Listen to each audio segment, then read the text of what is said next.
Hi everyone, I'm Kristen Ma, author of Beauty Pure and Simple and creator of Holistic Vanity. Today you're joining me in my favorite room of the house, which is the bathroom, the place for testing all your lotions and potions. And today I'm going to be talking to you about hormones and how hormones affect beauty and what we can do about balancing them. So I'm joined today with Dr. Makoto Trotter, who is a naturopathic doctor and also the founder of Zentai Wellness Center. And I wanted to welcome you to the TED Talk. Thanks for having me, Kristen. Yeah, so you're sort of a specialist in hormones. Hope you're comfortable. And I know that you use a lot of hormone therapy in your practice for specific issues, especially women's issues. And I wanted to just get an overview of why hormones affect your skin and what role they play in beauty. Sure, absolutely. One of the best ways to think of how hormones affect skin is if we look at the major changes in someone's life where they have hormone fluctuations. So the first thing is puberty, and we always associate acneic skin with puberty changes in men or women. The other thing is in pregnancy there can be a lot of changes, darkening of the skin, breakouts from estrogen or progesterone excess in pregnancy, and then also in menopause, and that issue becomes more drying of the skin. So other conditions too, if we also consider thyroid issues, so problems with metabolism, when you have a low functioning thyroid, it can affect your weight, but also one of the characteristic things of hypothyroidism is actually dry, thickened, flaky skin. So it's not just progesterone, estrogen, and testosterone, which we commonly think of, but also thyroid hormones. Another one is cortisol, which is actually a stress hormone we produce when we're under stress. A lot of us are under chronic stress, but if we look at an extreme case, it's Cushing's disease, where people are overweight because of fat distribution controlled by cortisol, but actually you get thinning of the skin, you can get weird purple, silver striations in the abdomen, so that also affects skin. So even when it's not that extreme example of Cushing's disease, but someone who's under chronic stress, you can have effects on the skin. Interesting, and it's interesting that you talk about the stress component and how stress plays a role, because again, that kind of correlates with that whole idea of like mind, body, spirit, and how how we think and how we feel affect our hormone levels and will translate into hormone imbalances potentially. Yeah, absolutely. And the adrenal gland health is very important. So the adrenal glands, essentially for women, there's the ovaries, which are secreting hormones, progesterone, estrogen, testosterone, and then you have your adrenal glands, which are secreting things like DHEA and cortisol. So when you're under chronic stress and your adrenal glands are taxed, you'll often hear this, it's common to have adrenal fatigue, where your adrenal glands are just pushed too hard. Sometimes you could get to a point where you just crash, or you get chronic fatigue, and that will also correlate to your skin, because you don't look at the hormones separately, they're all related. So progesterone, estrogen, testosterone, cortisol, thyroid, there's this whole complicated cycle in the body, and when one of them is off, it can affect the other ones, and that will translate into your skin health. Right.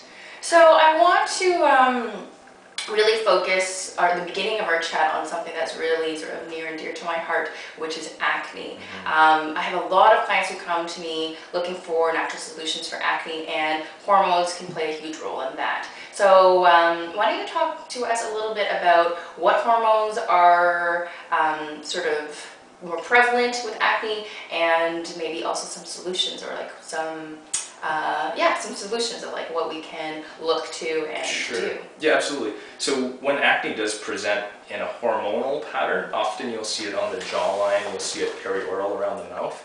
And in women, it can be related to the menstrual cycle. So you might see breakouts that are right before the period or during the period. Right. And then in terms of which hormones are affected, primarily it's testosterone is the main culprit, because it can enlarge pores, it can increase sebum production, and then you get blocking of pores, and that's when you can get acne breakouts.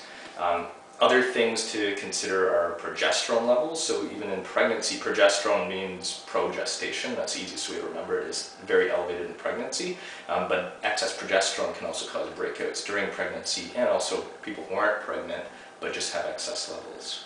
So how do you know when acne is hormonal, when it isn't? So I guess my question is really, how do you know when your hormones are imbalanced? Do you have to take a test? Is it something that you can kind of feel? Like how would you diagnose somebody with specific hormone imbalances? Yeah, so the first thing is, the presentation can give you a clue of the acne on the face, but also if there are other hormone symptoms that are occurring. So for women, it's become very common for excess estrogen conditions to also create problems with acne, and that also creates a lot of premenstrual problems. So it could be anything from before your period to having, bloating, to having breast tenderness, swelling of the extremities, breakouts, and then of course severe cramping, which is very common. And then it could be irregular cycles, it could be the length of the period. So all of those things are clues that there is something going on hormonally when it comes to menstruating women. When it comes to men, typically it's in puberty are the main hormone fluctuations. Later in life, there's a condition called andropause, where testosterone levels can decline.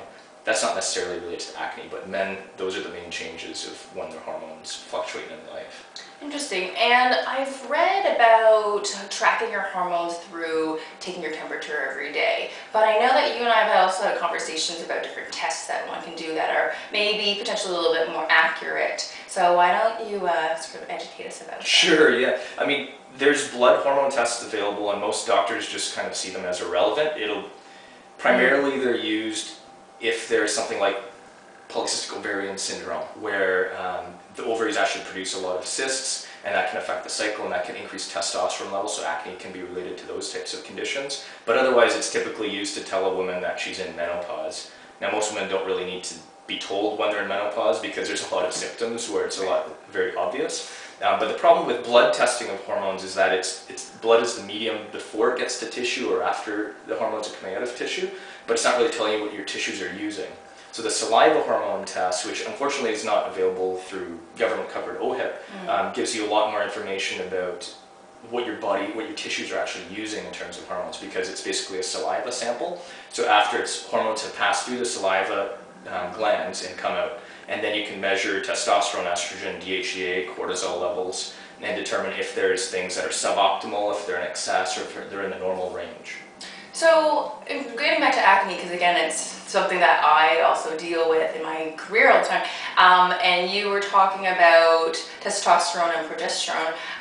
What can we do to balance that? Like, what would you do in your practice to balance testosterone or the situations with excess progesterone? Yeah, so the first thing is always looking at the basics: sleep, exercise, eating properly, having a proper lifestyle, looking at things like stimulants or depressants that might be in the diet, like caffeine or alcohol, which can also come out in skin. And as you know from Ayurvedic medicine, things like alcohol or caffeine are heat conditions. Right. Acne is often seen as an expression of heat in the body, so those things can aggravate acne. And then having those in place, there are other herbal treatments, things like acupuncture, other nutrients that can help eliminate hormones properly from the body, because this is usually related to excess hormone conditions. So you're targeting the liver and trying to get the liver to eliminate and have proper hormone metabolism.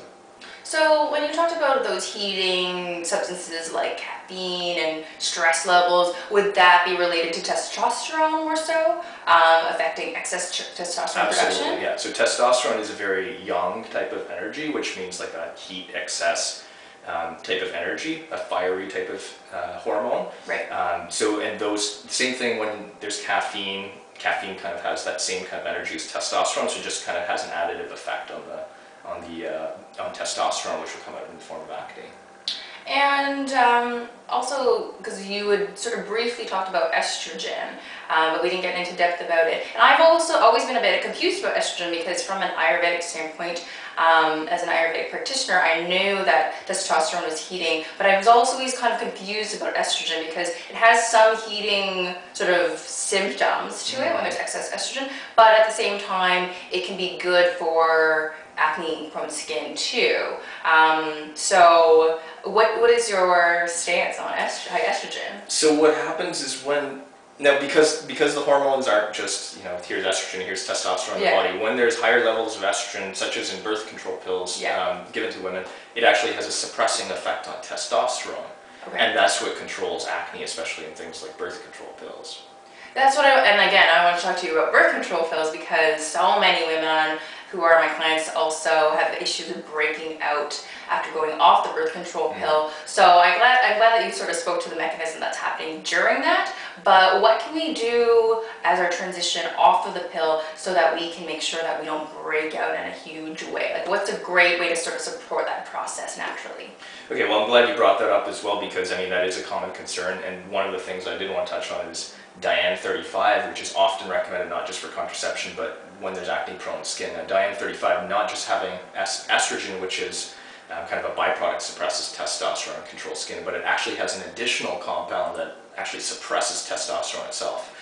So yes, it will control acneic skin, but once you come off of it, you can have major breakouts. It's kind of like the effect of having a laxative for someone who's constipated. A laxative, yeah, you'll be going to the bathroom all the time, but your body becomes dependent on it. And once you cut that out of your regime, your body's going to have a rebound effect, and your constipation is going to be a lot worse. So it's in the same way, the skin's going to be a lot worse once you stop diet at 35.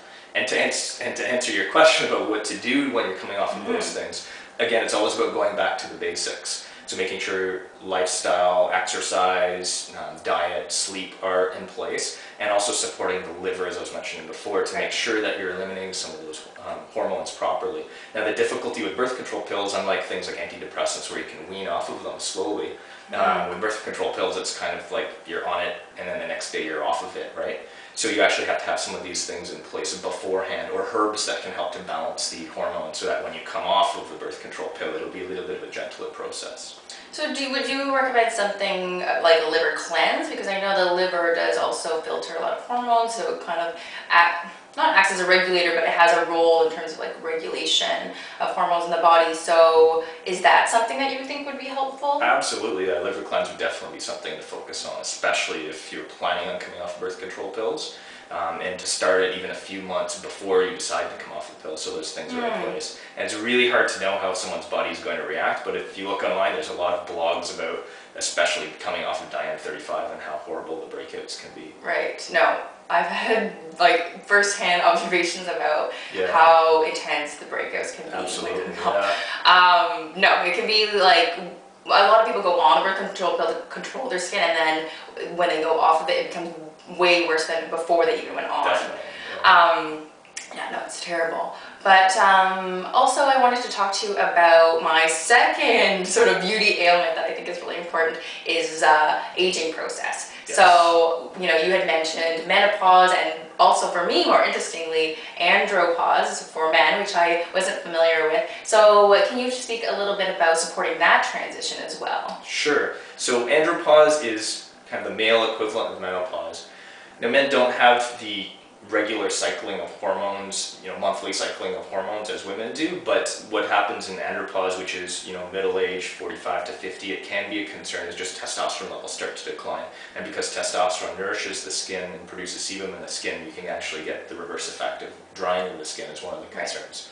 But even more so in menopause, there's a lot of hormones that are fluctuating during that process. Now what happens is your ovaries basically are starting to shut down, and what ideally should happen when there's a smooth transition without symptoms of menopause is your adrenal glands should take over and be making those hormones in the place of ovaries, so progesterone, estrogen, cortisol. But unfortunately, because of stresses that we're under, as I was mentioning before, with the adrenal glands kind of doing more than they should be, then that transition often can be kind of rocky, and that's when you get all those menopausal symptoms. Now in menopause, estrogen and progesterone are things that nourish the skin, so they support the uterus, they support the skin, and then when you have declines in both progesterone and estrogen, you get the opposite effect, so you can have drying of the skin. So vaginal dryness is a very common complaint in menopause, and of course skin dryness as well. Often skin dryness is not seen as one of the primary things just because there's hot flashes, night sweats, and a lot of other awful symptoms that can happen, but skin dryness does definitely accompany menopause. Well, I know there are a few new creams that actually have estrogen in them, like just cosmetic creams, because the drop in estrogen also has a relationship with a decrease in collagen production. So you have dryness, but also thinning of the skin, and anti-aging is such a huge sort of concern in the beauty realm. So what can we do, I guess, maybe besides being less stressed, because you talked about adrenals being related, so I guess maybe less stress, but is there anything else that we can do? Are there specific herbs that you can recommend that would be good for that, again, that transition? For us, just to make sure that we keep ourselves intact. Absolutely. So the main thing is also having anti-inflammatory supplements in place, like fish oils, and also, I should say, diet first, then supplements, but omega-3s are very important. But in terms of actually regulating the hormones, there's certain herbs like Vitax and Dong Quai that can be quite effective in controlling menopausal symptoms. And because there's such a collection of symptoms related to menopause, often if hot flashes and night sweats are one of the things that you can notice changes in quickly, then you'll know that your skin has better prognosis for long term. But also all the basics, as I keep reiterating, are really important to ensure that you're eliminating hormones properly. And caffeine is actually one of the biggest relations to hot flashes and night sweats that I see in my practice. Cutting out coffee will actually reduce those greatly, so it will also present on the skin. Something so simple and Yeah, so effective. exactly. The last thing I wanted to talk to you about, which it just came up as you were speaking of, was about pigmentation. So I think it was the progesterone that you had mentioned in relationship to pigmentation. So would it be, when people are getting dark spots and hyperpigmentation, would it be an excess or deficiency of progesterone? Well, in pregnancy, I mean, that's the classic example of this is a case where, exited mask of pregnancy, or even linea nigra, which happens almost to everyone when you have a line that forms down your abdomen during pregnancy. So there is hyperpigmentation of skin. But there's also the glow of pregnancy, which is actually when your progesterone levels are increased, but not to that excess point. So progesterone can also have a very healing effect on the skin. And going back to menopause, a lot of women, we just talk about the estrogen being deficient after menopause, but progesterone is often one of the things that's deficient. And supplementing with, if all the natural things have been in place and they're still not noticing improvements in their menopausal symptoms, you can investigate bioidentical hormones and bioidentical progesterone, which is actually progesterone that's the exact same progesterone that your body produces. So if it's determined by saliva hormone testing that progesterone is low, you can supplement with a bioidentical progesterone cream, and that can also have benefits with your skin longer term. I always find those creams so interesting because it kind of reinforces that relationship between your internal body and skincare. Absolutely. Because you're putting something topically on that affects your internal body as well. Absolutely. But obviously with those kinds of things you would want to see a professional such as yourself so that you know exactly what you're applying and what sort of the application frequency and the amounts, etc. Absolutely. And one of the catch-22s with bioidentical hormones, unfortunately, is that medical doctors, in Ontario anyways, we still need a medical doctor sign off, so I try to work with people's family doctors if they're willing to work with the patient and recommend bioidenticals. I think the conventional hormone replacement therapy shouldn't even be allowed, but unfortunately some medical doctors still prescribe typical hormone replacement therapy, which can big correlations with breast cancer, so it should not be allowed. Whereas bioidenticals are more efficacious and they're also safer. So if someone's family doctor isn't willing to prescribe bioidenticals, I'll do the saliva hormone testing. I'll recommend the proper amounts and dosing and where to get the creams. There are pharmacies that have been doing this for years. But there's also other doctors who specialize in bioidenticals in Toronto that I can refer patients to just to get that sign off so they can do bioidenticals in a safe way. Yeah, that sounds great. So where can people find out more information? Because we went over a sort of a general, but I can tell that there are like branches off that I would want to investigate further. Yeah, hormones, there's a lot to talk about when it comes to hormones. We try to touch on the general things, but you know, my website's zentai.com, zen-tai.com, and we're located downtown Toronto, and I'm happy to help anybody out who has concerns with hormones. Great. So that was my talk with Dr. Makoto Trotter. Thanks for coming, Makoto. Thanks for having me. And if you want to see more from Makoto, we have other videos that he's interviewed about different health and wellness aspects of beauty. So you can check out my YouTube channel, which is Holistic Vanity, or my website, holisticvanity.com. And for now, have a great day and wishing you health and wellness.